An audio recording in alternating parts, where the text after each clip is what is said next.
दोस्तों नमस्कार। बहुत सारे विद्यार्थी पूछते हैं कि हमने DNYS किया है, BEMS किया है, इलेक्ट्रोहोम्योपैथी और CMSED ट्रिपल CH किया है। अब ये जो बच्चे होते हैं बेसिकली जनरली या तो ये +2 होते हैं और +2 मोस्टली एनी स्ट्रीम होते हैं जो DNYS, BEMS और CMSED या ट्रिपल CH वाले। अब इनके माइंड में कई बच्चों के आता है कि क्या गवर्नमेंट की कोई वैकेंसी निकलती है, तो इसका टाइटल गवर्नमेंट वैकेंसी ही रखा है हमने। देखिए, एक छोटा बच्चा होता है, जब वो ABC सीखता है तो हमारे टाइम ABCDEEFGH ये रट्टा का लगा दिया जाता था, क्रैनिफिकेशन कहते हैं। मगर जैसे जैसे डे बोर्डिंग प्लेवे स्कूल का चलन बढ़ता गया तो बच्चे को एप्लीकेशन बताई गई। एप्लीकेशन का मतलब ये नहीं कि मास्टर से कहो कि मैं बीमार हूँ, वो एप्लीकेशन मीन्स अपनी नॉलेज को कैसे यूज़ करना है। जैसे मान लीजिए कि बच्चे को बोला जाता है कि व्हाट कम आफ्टर ए के बाद क्या आता है। अगर बच्चे ने रट्टा साइंस में नहीं किया होगा पर पक तो वो बोलेगा बी आता है।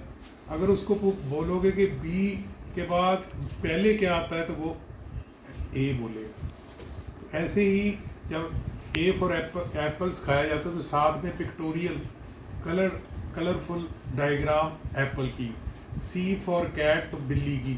तो इससे क्या होता है, जो हमारे दिमाग में इम्प्रेशन है पिक्चर का, क्योंकि शोले पिक्चर या कोई भी पिक्चर हम याद करते हैं या याद रह जाती है, याद करनी नहीं पड़ती, क्योंकि उसका ऑडियो विजुअल इफेक्ट होता है। इसी वजह से प्ले स्कूल और एजुकेशनल में AV एड्स या ऑडियो विजुअल कोई भी आवाज़ और उसका विजुअल इफेक्ट इतना ज़बरदस्त ब्रेन पे असर रखता है कि बंदा भूलता नहीं, बिल्कुल सिनेमा की मूवी या नेटफ्लिक्स की सीरीज़ की तरह। ऐसे ही आपकी ज़िंदगी में आपने आइंस्टाइन का नाम सुना होगा। आइंस्टाइन ने अपने जीवन काल में ही बताया था कि अगर मैं मर गया तो मेरी डेड बॉडी को खोला ना जाए रिसर्च के लिए, मगर उनके बेटे ने अलाउ कर दिया तो किसी डॉक्टर ने उनका ब्रेन चोरी भी कर लिया था। लेटर उन्होंने अलाउ किया, 240 उसके पीस किए गए, सेक्शन किए गए और उसमें से पता लगा कि उनका दिमाग का वेट बहुत कम है और प्राइटल ऑपरकुलम मिसिंग था। प्राइटर ऑपरकुलम मिसिंग होने की वजह से वो टफ से टफ कैलकुलेशंस कर पाते थे आइंस्टाइन। बिल्कुल ऐसे ही आपने अप्लाई करना है दिमाग, क्योंकि CMSED की कोई पोस्ट नहीं निकलती गवर्नमेंट की, ना ही इलेक्ट्रोहोम्योपैथी की, क्योंकि electrohomoeopathy yet to be recognised, और ना ही अल्टरनेटिव मेडिसिन की। ठीक है, तो ऐसे ही नेचुरोपैथ DNYS की शायद मसाज थेरापिस्ट के रूप में आती हों। तो मैंने बच्चों को कई बार समझाया है कि अपना दिमाग अप्लाई करो, कोई काम छोटा नहीं होता। ऐसे ही हमने वार्ड अटेंडेंट की पोस्ट देखी।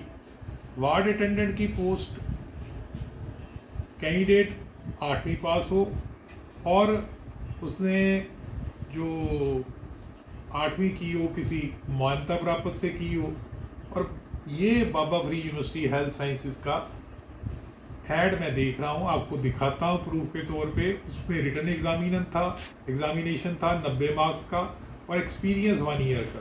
नेचुरली जिस बंदे को वार्ड अटेंडेंट का किसी हॉस्पिटल में से एक्सपीरियंस है तो BEMS वाला, CMSED वाला, ट्रिपल CH वाला DNYS भी अप्लाई कर सकता था, तो गवर्नमेंट सर्विस में आ गया। केडर डिफरेंट हो गया, वो गवर्नमेंट सर्विस में आ गया। मैंने दिखाता हूँ आपको ताकि आपको विश्वास हो।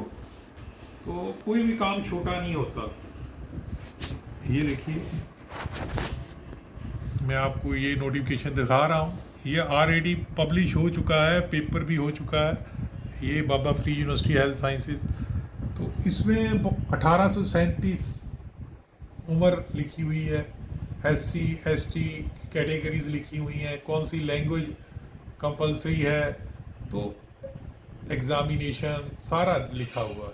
तो दोस्तों, इसका मतलब अगर बंदा दिमाग से चाहेगा दिमाग से चाहेगा तो बहुत कुछ उसको पता लग सकता है, बहुत कुछ। यानी कि अगर वो अप्लाई करेगा ब्रेन तो वैकेंसी की कोई भरमार है। समझ गए? तो अच्छा लगा, लाइक करना, सब्सक्राइब करना और शेयर करना। धन्यवाद।